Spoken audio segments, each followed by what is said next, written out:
Last week, I had the privilege of sitting with a cherished congregant in hospice just a few days before she passed. This congregant was an artist, and an astounding one at that. Her home was filled with paintings, brilliant, colorful canvases that told stories without words.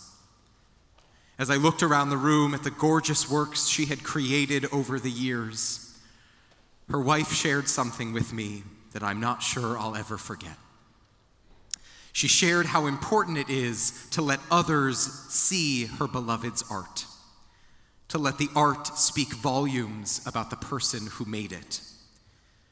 She told me a story about sitting together on a beach on Cape Cod, looking out at the sand dunes and the glistening ocean. Not being an artist herself, she turned to her wife and said, "Tell me what you see." At that moment, the artist began to describe all the details that to most of us remain invisible. The shifting shades of blue in the water, the play of light on the sand, the subtle movement of the grass on the dunes.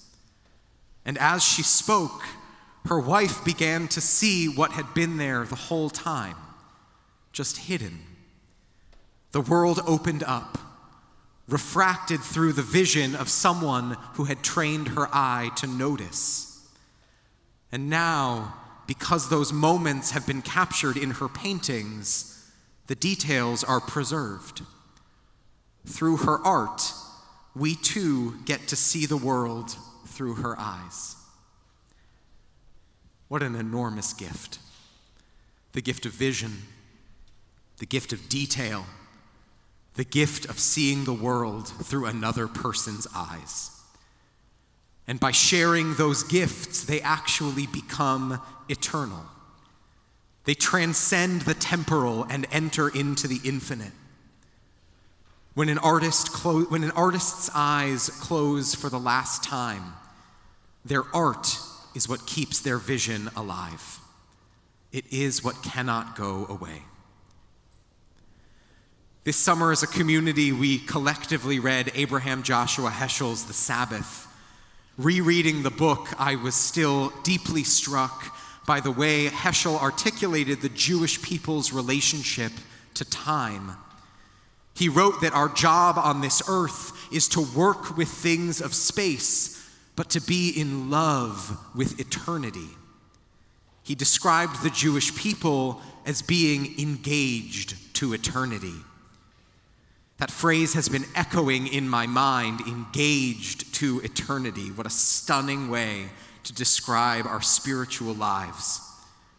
We work with things of space: food, money, houses, clothing, books, paint, and canvas. But as these things, as important as they are not where our deepest loves lie. We are in love with eternity, with the moments of love, of memory, of vision, of faith, of spirit that cannot be bound by time. That's why Yizkor is so important. Today, on this holiest day of the year, we don't just pause to acknowledge death, we pause to affirm eternity, to remember that bodies die, but souls live on.